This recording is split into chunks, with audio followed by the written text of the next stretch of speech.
नमस्कार। Desert storm से मैं विमल शर्मा। डेजर्ट स्टॉर्म लेकर आ रहा है एक नई पेशकश, कहीं अनकहीं। ये कार्यक्रम जैसलमेर की महिलाओं के लिए प्रसारित किया जा रहा है। इस कार्यक्रम में महिलाओं द्वारा कहीं अनकहीं के माध्यम से अपनी बात महिलाओं के सशक्तिकरण के लिए अपनी बात रखेंगी, अपने जीवन की अनछुए पहलुओं को चर्चा करेगी। इनसे चर्चा करेगी हमारी एंकर योगिता सोनी, और हर रविवार को ये दोपहर 2:30 बजे के लगभग प्रसारित किया जाएगा। इसे देखना ना भूलें, ज़रूर देखें। दिन की रोशनी ख्वाबों को बनाने में गुजर गई, रात बच्चों को सुलाने में गुजर गई। जिस घर के नेम प्लेट पे मेरा नाम भी नहीं था, मेरी पूरी उम्र उसको सजाने में गुजर गई। शायद यही हालात आज हर औरत के हैं। इसलिए डेजर्ट स्टॉर्म न्यूज़ ने औरतों को, महिलाओं को वो प्लेटफॉर्म दिया है जहां वो अपनी बात खुल के रख सकती हैं। और इस सीरीज़ का नाम हमने रखा है कहीं अनकहीं। नमस्कार, मैं हूं योगिता सोनी और आप देख रहे हैं डेजर्ट स्टॉर्म न्यूज़। आज की हमारी इस सीरीज़ में हमारे मेहमान हैं मनीषा छंगानी जी। इनका अगर मैं आपको इंट्रोडक्शन दूं तो ये दिया, जिसका फुल फॉर्म है डिवाइन इंडिया यूथ एसोसिएशन, उसकी कार्यकर्ता है और नारी सशक्तिकरण के क्षेत्र में ये कार्य करती है। आइए हम इनसे बात करते हैं।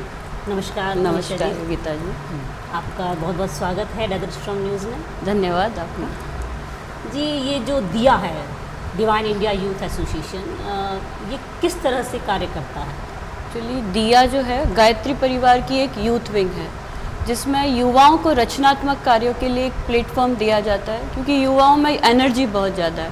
अब वो जब युवा एनर्जी है तो उसको सही डायरेक्शन में कैसे हम लोग ले जा सकते हैं, तो एक प्लेटफॉर्म है जिसमें व्यसन मुक्ति के कार्यक्रम है, वृक्षारोपण के कार्य है, साधनात्मक कार्यक्रम है, नारी जागरण है, कुरीति उन्मूलन है, बाल संस्कारशाला, इस तरह की छोटी छोटी एक्टिविटीज़ है। छोटे छोटे पर्व हम लोग बनाते हैं, आसपास में हम लोग टॉक शो करते हैं, रैली निकालते हैं, ताकि युवा अपने आप को पहचान सके और अपनी एनर्जी को सृजन की तरफ मोड़ सके, एक सही डायरेक्शन में ले जाए। दिया से किस तरह से जुड़े, आपका उनसे जुड़ाव किस प्रकार हुआ? दिया से कहें या गायत्री परिवार से कहें, जुड़ाव मेरा हुआ था मेरी शादी के बाद 1998 में, जब शांति कुंज हरिद्वार में मेरी शादी हुई थी। और शादी थी हमारी एक अनोखी शादी, जब लोग उस समय वो था कि लोग बाहर जाते हैं, और हमारा उस समय में 25 साल पहले डेस्टिनेशन मैरिज थी।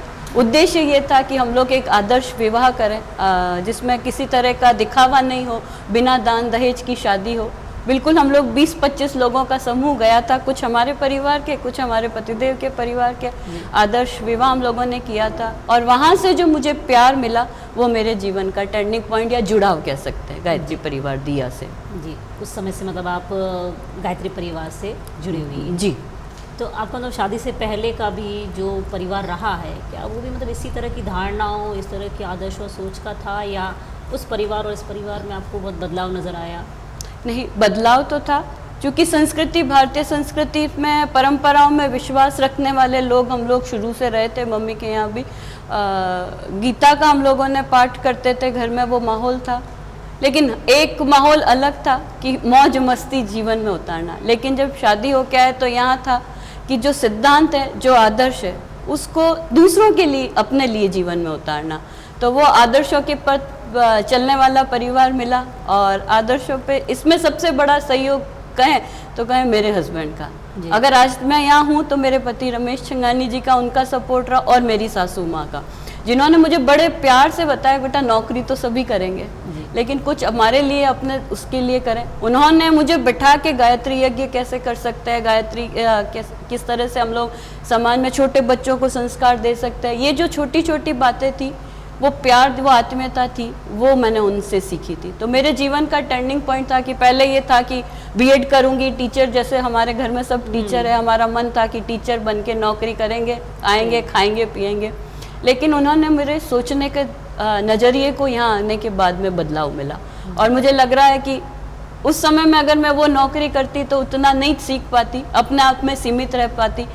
आज के टाइम में अगर मैं कुछ सीख पा रही हूँ, लोगों से मैं जुड़ा हो पा रही हूँ, तो इसी की बदौलत है। जी जी, इसमें एक शब्द था नारी सशक्तिकरण, जी उसे आप थोड़ा सा समझाएंगे, एक्सप्लेन करेंगी?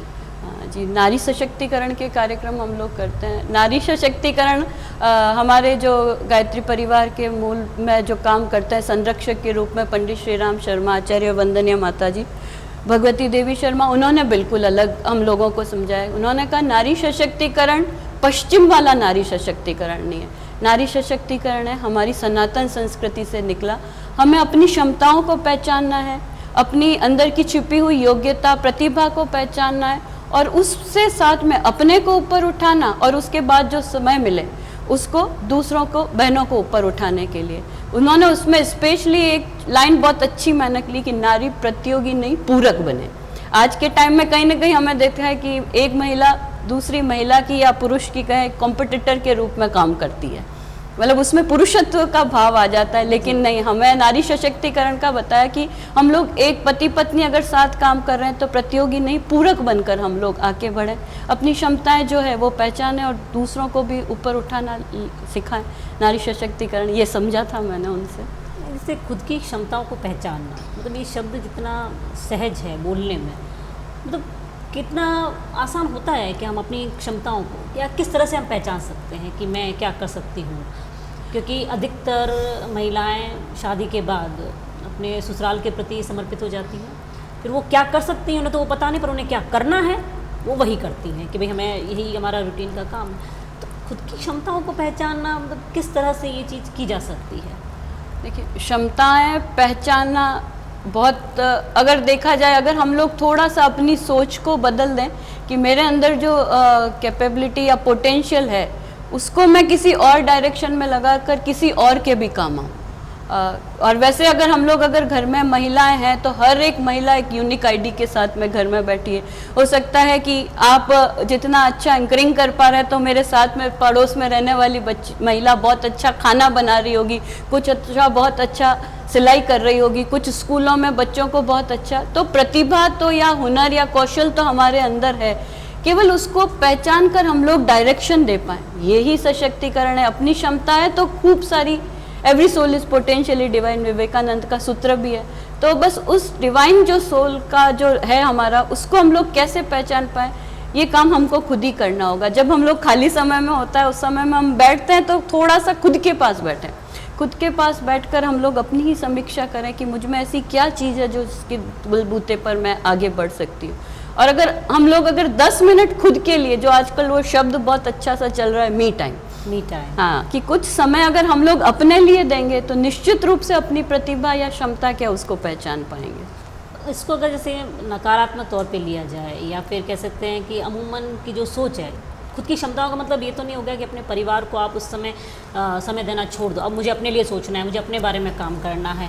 तो अगर पाश्चात्य दर्शन के सोचे कि ना भी अब तो मैं पढ़ी लिखी हूँ, मैं अपना काम करूँगी, तो इसमें और ये जो खुद की क्षमताएं पहचान कर परिवार को साथ लेके चलने में, इनमें आप मतलब क्या फ़र्क होगा या इसको किस तरह से हम समझ सकते हैं? नहीं, फ़र्क तो बिल्कुल भी नहीं होगा, क्योंकि एक नारी का अस्तित्व उसके परिवार से ही जुड़ा है। परिवार अगर कहीं छूटता है इसका मतलब हम लोग ना तो नारी सशक्तिकरण की तरफ बढ़ रहे हैं और ना अपनी क्षमताओं को पहचान रहे। मूल में ही यही है कि जिस क्षमता को या जिस कैपेबिलिटी को हमने पहचाना है उसके बलबूते पर हमारा परिवार का कोई भी सदस्य निचले स्तर पर नहीं रहे, हमारे कारण वो ऊपर उठना सीखे। जिस तरह से हम लोग अगर पुरातन की बात करें तो अपाला देखें, गोशा देखें, वो वही लोग रहे थे जिन्होंने आगे बढ़ाने का परिवार को काम किया था।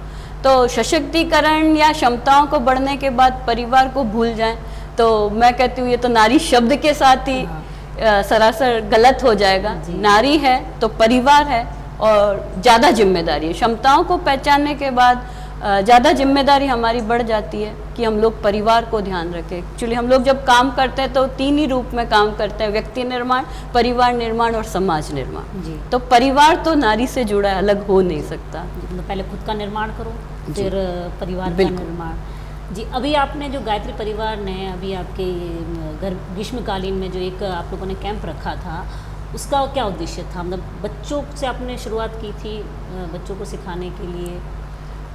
बच्चे एक्चुअली गिली मिट्टी की तरह होते हैं, उन लोगों को हम लोग जिस तरह का आकार देते हैं वो उस आकार में ढलते जाते हैं। और आज के तकनीकी युग में देखें या हम लोग इतना ज़्यादा कंपटीशन बढ़ रहा है कि हम लोग बच्चे बचपन ही नहीं जी पा रहे हैं, या परिवार हमारे छोटे होते चले गए तो बच्चों को जो दादा दादी या एक साथ रहने की कला थी, जो हम लोग छोटे थे तो छुट्टियों में इंतजार करेंगे दादी नानी के साथ रहेंगे, बुआ से मिलेंगे, तो खेल खेल में हम लोग अनेक बातें सीख जाते थे। घर में हमारे शाम को आरती का माहौल होता था, सीख जाते थे। फिर से वही उस समर कैंप उत्कर्ष के माध्यम से हम लोग कोशिश ये करी थी कि बच्चे फिर से वो बचपन जिए, बच्चों के अंदर भावनाएं वो मौजूद है, वो सब वो अच्छा करना चाहते हैं। तो उस समय में ये था कि बच्चे जो आए थे अलग अलग परिवेश से थे, कुछ ग्रामीण अंचल से भी आए थे, कुछ शहरी क्षेत्र में भी आए थे, हिंदी मीडियम थे, इंग्लिश मीडियम थे, लेकिन बच्चों ने एक दूसरे को स्वीकार करना या एक्सेप्ट करना ये बहुत जल्दी सीख लिया। वो शायद हमारे लिए सीख थी। बच्चों को हम लोगों ने मंत्रों के माध्यम से आगे बढ़ाया। खेल ऐसे पारंपरिक खेल थे, हम लोगों ने मोबाइल का 5 दिन तक उपयोग नहीं करवाया, तो जो शायद हमारी कैंप की सबसे बड़ी सफलता रही थी कि वो 5 दिन बच्चों को मोबाइल याद नहीं हुआ। अगर हम लोगों ने थोड़ा सा उनको बचपन जीने के लिए दे दिया, उनको समस्याओं को अपने आप से समाधान कैसे करना है वो अगर रास्ता बता दिया, तो आने वाला समय तो यही हमारे उज्जवल भविष्य लेके आएंगे। तो ये हमारा समर कैंप के माध्यम से प्रयास रहा था। जी, इसके अलावा भी दिया मतलब महिलाओं के लिए किस तरह के प्रोग्राम वगैरह करता है, किस तरह के समारोह वगैरह होते हैं? दिया एक्चुअली महिलाओं के लिए बहुत सारे अलग अलग तरह के प्रोग्राम करता है, और ये वर्ष हमारा तो नारी सशक्तिकरण वर्ष के रूप में हम लोग मना रहे हैं कि माता जी की, हमारी वंदनीय माता जी की 100वीं जन्मदिन आने वाला है उनका सितंबर में। तो उसमें हम लोग अलग अलग कार्य करते हैं कि महिला स्वस्थ रहे, शारीरिक रूप से ही नहीं लेकिन मानसिक रूप से भी। कहीं ना कहीं कहीं देखा जाए तो भावनाएं महिलाओं में बहुत ज़्यादा प्रगाढ़ होती है, तो कहीं भावनाएं हल्की सी आहट होती है तो वो एकदम से डाउन चली जाती है। तो हमारा कोशिश रहती है महिलाएं शारीरिक स्वस्थ बने, मानसिक स्वस्थ बने, सामाजिक स्वस्थ बने, आध्यात्मिक स्वस्थ बने, इसलिए तैयार किए जाते हैं। और सामाजिक स्वस्थ बने इसलिए हम लोगों ने एक छोटे सा प्रयास किया है कि परंपराओं की तुलना में विवेक को महत्व दें, क्योंकि जो भी कुप्रथाएं चल रही है उसमें महिलाएं, हम लोग कोशिश करते हैं कि भागीदारी एक ही करें कि जिसकी शादी हुई तो उसके बाद हम पूछे नहीं भाई तू क्या लेके आई थी या आपकी शादी में कितना दिया था। अगर ये कहीं हम लोगों ने रोक दिया तो हम लोग फिर मानसिक स्वस्थ रहेगी, एक टेंशन नहीं रहेगा कि मेरी बच्ची की शादी में क्या होगा। दूसरा, हम लोग सशक्त बने, जैसे अभी बात करी थी, हम लोगों ने अपनी क्षमताओं को पहचाना और उसका उपयोग अपने परिवार और समाज के निर्माण, जो अपने और परिवार के समय को देने के बाद जो समय बचे उसका हम लोग उस समाज के लिए हम लोग थोड़ा सा ले लें। सशक्त बने, सुरक्षित रहें, सुरक्षित रहने के लिए अपने आत्मविश्वास को बढ़ाएं, नारी स्वावलंबी बने। स्वावलंबन के 2 अर्थों में हम लोग जरूर इसको हम लोग बात करते हैं कि एक तो जब भी ज़रूरत पड़े उसकी अंदर की इतनी कला हो कि अपना गुजारा भी कर पाए, लेकिन सबसे बड़ी चीज़ है कि आज के समय में अपने निर्णय स्वयं लेना, मेरे लिए क्या सही है क्या गलत है, स्वावलंबन के निर्णय लेना, ये हर महिला सीख पाए, अपने आवाज़ उठा पाए। इतना आसान शायद नहीं होता है, उसके लिए शायद शिक्षा के बाद वो माहौल मिलना, जैसे आपने भी बताया कि आपके पति और सास का आपको साथ मिला। अगर ऐसे हालातों की भाई औरत खुद कर सकती है पर उसे साथ ना मिले, तब उन हालातों में वो खुद को कैसे सशक्त बना दे? तो साथ मिलेंगे, वो तो आप हमारे साथ है तो जरूर मिलेगा।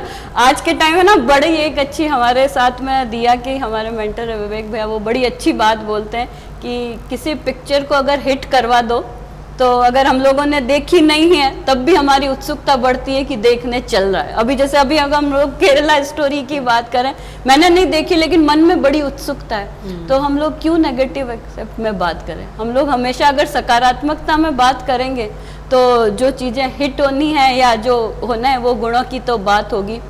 माहौल आपको और हमको मिलकर बनाना पड़ेगा तो चीज़ें आसान होती चली जाएगी। बहुत आपके अनुसार मतलब इस प्लेटफॉर्म के ज़रिए आप नारी को या औरतों को मतलब क्या संदेश देना चाहेंगे अपनी तरफ से? मेरा एक ही संदेश रहेगा कि हम लोग नारी है, हमारे अंदर भगवान ने जो सबसे अलग चीज़ दी है वह निर्माण की शक्ति दी है, वो शायद किसी में भगवान ने नहीं दी। चाहे हम लोग 9 महीने बच्चे को अपने कोख में रखती है और उसको जन्म देती है, या हम लोग उसकी बात करें, परिवार को निर्माण करने की शक्ति भी वो कहीं ना कहीं है, वो हमारे हाथ में। समाज को निर्माण करने की शक्ति भी हमारे हाथ में। हम लोग समाज की तरफ नहीं भी बढ़े तो हम लोग अपने साथ में अपने ऐसे परिवार खड़ा कर दें, आदर्श परिवार जिसको हम लोग रोल मॉडल की तरह करें कि नहीं, दीदी का परिवार, आपका परिवार ऐसा है, आपने इस बच्चे को किस तरह से इस तरह से किया, आपके परिवार में प्यार कैसे, संस्कार कैसे। अगर हम लोग नारी सशक्त की बात कर रहे हैं या हम लोग अपने को सफल बनाना चाहते हैं तो अपने परिवार को सफल बनाने के लिए समय दे दें, तो आगे आने वाले समय में नारी सशक्तिकरण या जो सोने की चिड़िया, उज्जवल भविष्य की बातें कर रहे हैं वो आपके और हमारे माध्यम से यथार्थ हो जाएंगी। ये बहुत ही अच्छी बात कही है मनीषा जी ने, और आपने अपना कीमती समय दिया, उसके लिए भी आपका बहुत बहुत धन्यवाद। और आगे भी अगर इस तरह के कुछ कार्यक्रम होते हैं तो हम आपको यूँ ही बुलाते रहेंगे और अपना समय आप देते रहिएगा। धन्यवाद। धन्यवाद डेजर्ट स्ट्रोम परिवार का।